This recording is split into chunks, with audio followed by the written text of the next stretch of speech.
హైదరాబాద్ సరూర్ నగర్ మైదానంలో నిర్వహించిన బతుకమ్మ కార్యక్రమం 2 గిన్నిస్ వరల్డ్ రికార్డులు సాధించింది. అతిపెద్ద జానపద నృత్యంగా అతిపెద్ద బతుకమ్మగా రికార్డు సృష్టించింది.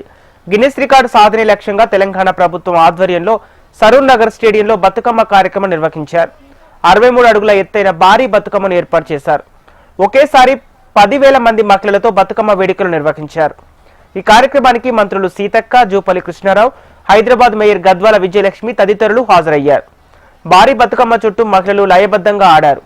మంత్రి సీతక్క బతుకమ్మ పాట పాడి అలరించారు.